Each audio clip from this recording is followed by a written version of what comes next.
네, 안녕하십니까. 로브라더스입니다. 로브라더스 변호사 형님들 바꾼 말입니다. 우리 친근하게 다가가는 우리 형님들로서 여러분들의 법적 궁금함을 시원하게 풀어드리려고 이 자리를 마련했는데요. 앞으로 형사적 사안뿐만이 아니라 민사, 가사까지 여러분들께서 궁금해하시는 주제들을 재밌고 쉽게 풀어드리도록 하겠습니다. 이번 시간에는요, 검사 출신 변호사, 임명한 변호사와 함께 준유사강간에 관한 썰을 풀어보도록 하겠습니다. 준유사강간, 개념을 좀 낯설어 할 것 같습니다. 강간이면 강간이지 준강간은 뭐며 또 유사강간은 뭔가 개념을 좀 설명해 주시면 좋겠습니다.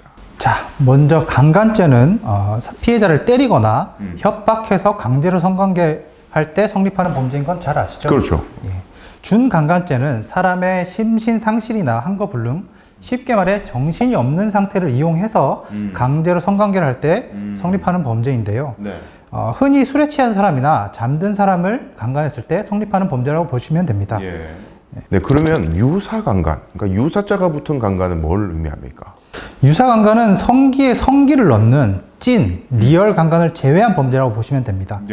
예, 성기에 다른 물건이나 손가락 등을 넣거나 항문같이 성기 아닌 곳에 성기를 넣는 경우 성립하는 범죄입니다. 네, 그러면은 준유사강간이라고 하면 두 개념을 합친 거겠네요? 예, 맞습니다. 자, 근데 실무적으로는요, 그런 개념이라면 쟁점이 좀 있을 것 같아요. 그러니까 술이나 마약 같은 경우가 문제가 많이 될 것 같거든요. 기소를 할 때, 검사가 기소를 할 때 가장 중요하게 보는 핵심 쟁점이 뭡니까? 예, 이런 준 강간 범죄는 대부분 술 때문에 일어난다고 보시면 됩니다. 핵심 쟁점은 쉽게 말해서 피해자가 정신이 없어서 성관계에 저항할 수 없는 상태에 있었느냐, 가해자 역시 이걸 알면서 이용했느냐가 이게 문제가 됩니다. 그러니까 이제 술에 취한 상태니까 당연히 피해자의 생각이나 의사는 확인이 안 되는 거고, 성관계는 있었는데 가해자도 그 술에 취해 있는 상태를 이용해서 강제로 성관계를 했느냐. 그리고 술에 취한 상태거나 정신이 없다라는 걸 가해자도 알고서 그런 행동을 했느냐. 예, 맞습니다. 이게 중요하다는 거네요. 근데 말씀을 듣고 보니까 좀 애매한 사안도 있을 것 같아요. 검사 시절에 안 그래도 제가 예전에 얘기를 들었는데, 네. 준유사강간 때문에 아주 수사할 때 애를 먹은 적이 있다고 제가 들었습니다. 예. 남자가 남자를 강간한 사건이었는데요. 예, 성기에 성기를 넣어야 찐 강간이니까 남자끼리는 강간죄가 아니라 유사강간죄가 적용됩니다. 할 수가 없죠. 남자끼리는 네, 성기를 넣을 수가 없습니다. 예. 네. 예. 이 사건은 직장 상사가 회식을 하고 부하 직원을 데리고 모텔을 갔다가 술에 취한 부하 직원을 유사강간한 사건이었습니다. 남자가 남자를. 예, 맞습니다. 네. 그때 피의자가 조사를 받으러 와서 저한테 이런 말을 하더라고요. 네. 검사님은 잘 모르시겠지만 동의가 없으면 그곳에 넣을 수가 없습니다. 그곳? 학문? 예, 맞습니다. 글쎄요. 우리는 잘 알지 못하는 세계인데. 예, 맞습니다. 저야 뭐 당연히 모르죠. 안 당해봤으니. 피의자의 이야기는 어쨌든 학문에다가 성기를 강제로 밀어넣을 수가 없다. 예. 반드시 피해자가 같이 합을 맞춰야, 예, 맞습니다. 도와줘야 내가 넣을 수가 있다. 이 얘기를 하는 거네. 근데 저희가 오랜 시간을 함께 했지만 그쪽하고는 저희가 굉장히 거리가 멀지 않습니까? 굉장히 멀죠. 저희는 여성을 사랑하는 그런 사람들이기 때문에. 자, 그러면 그 말을 검증을 해야 될 거 아니에요? 예. 수사할 때. 어떻게 검증을 합니까, 그걸?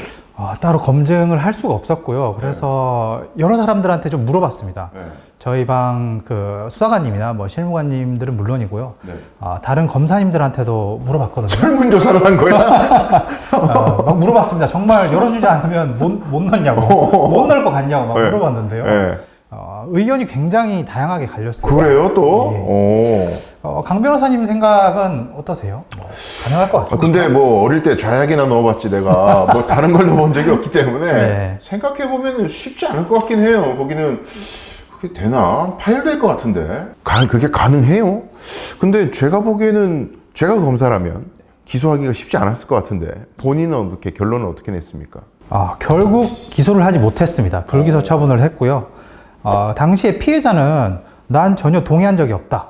술에 취한 틈에 피의자가 항문에 성기를 강제로 넣었다. 갑자기 넣었다? 예, 이렇게 주장을 했고요. 반면 피의자는 피해자가 술을 좀 마시긴 했지만 인사불성 정도는 아니었다.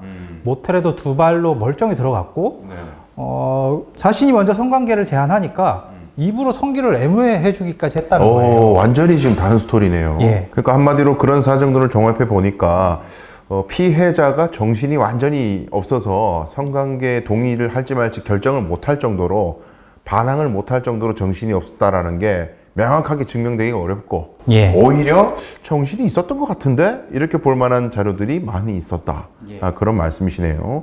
그러면 이제 완전히 필름 끊겼다. 네. 그러면은 완전히 뭐 또 환거불능이다. 바로 그냥 연결되는 겁니까? 그거는 다른 개념입니다. 전혀 달라요, 그것도? 필름이 끊겨도 사람이 멀쩡하게 행동은 하는 경우가 많지 않습니까? 그 자주 봅니다. 예. 당신을 이 사람이 잘 예. 끊기거든요. 예. 근데 멀쩡해요. 하는 행동을 보면 혀는 뽕이는데 행동은 하네. 그러고 보니까. 예, 맞습니다. 아. 피해자가 기억을 못 한다고 해서 이게 심신상실이나 환거불능 상태에 있는 건 아니에요. 그러면 지금 이제 중간간으로 억울하게 수사를 받고 곤욕을 치르고 있는 사람들 입장에서는 수사 단계에서부터 뭔가 준비를 잘해야 될 것 같다는 생각이 드는데 어떻게 대비를 하는 게 좋습니까? 말씀드렸듯이 준강간죄에서 중요한 법적 쟁점은 피해자가 당시 정신이 완전히 없어서 성관계에 저항할 수 없는 상태에 있었느냐 이게 중요하고요. 피의자도 이걸 알면서 이용했느냐입니다. 네. 예, 근데 생각해보면 이건 둘만 아는 문제예요. 그렇죠. 예, 직접 증거가 대부분 없고요. 목격자가 없죠. 그러니 누구의 말이 신빙성이 있냐, 누구의 말이 믿을만하냐, 이게 중요한 쟁점이라고 할 수 있습니다. 그러면 우리가 사람이 말이죠. 공예처럼 뭐 간신법을 할 수 있는 것도 아니고 누가 진짜 정확한 얘기를 하냐, 신빙성이 누구한테 있느냐, 이걸 어떻게 판단합니까? 대법원 판례를 보면은요, 예. 크게 네 가지 기준으로 누구의 말이 믿을 만한지를 판단하고 있습니다. 얼마나 말이 되게 경험치가 논리에 맞게 진술을 하는지, 이게 합리성이고요. 합리성, 얼마나 일관되게 진술하는지, 이게 일관성입니다. 일관성. 예. 그 말이 다른 정황 증거들과 부합하는지, 증거하고 맞아 들어가느냐. 예, 객관적으로 상당한지, 음. 그리고 그 진술에 다른 불순한 동기들이 있는지, 진정성, 이걸 들 수 있습니다. 뭐 무고의 고의가 있다거나 예를 들어서 저 사람을 애를 먹이고 싶어가지고 허위 진술한다거나 예. 이런 동기가 없어야 된다. 예, 그렇습니다. 그러면 진술이 굉장히 중요하겠네요. 성범죄 조사에서는. 예, 성범죄에 있어서 진술은 굉장히 중요합니다.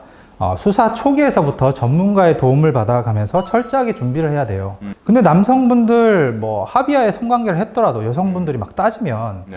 사과부터 하시는 분들이 굉장히 많거든요. 이것이 굉장히 안타깝습니다. 일단 미안하다.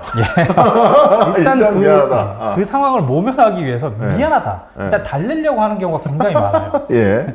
이러면 나중에 그 진술의 신빙성에 문제가 생기는 거예요. 그렇겠네요. 예. 아니 합의하에 했다면서 왜 사과를 하지? 이런 생각이 수사기관이 들기 시작하면 그때부터는 이제 거의 졌다고 보시면 됩니다. 그러죠. 수사기관도 사람인데 예. 왜 사과를 했지?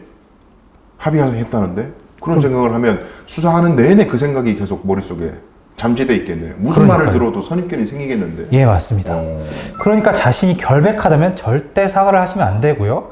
바로 법률 전문가와 상담하시는 것이 가장 좋은 해결책입니다. 네, 중요한 말씀을 해주셔서 많이 참고가 될 것 같습니다. 로브라더스 이번 영상은 여기서 마치도록 하겠고요. 더 궁금한 사항이 있으시면 영상 아래에 있는 블로그나 홈페이지 링크를 통해서 더 알아보시면 좋겠습니다. 감사합니다.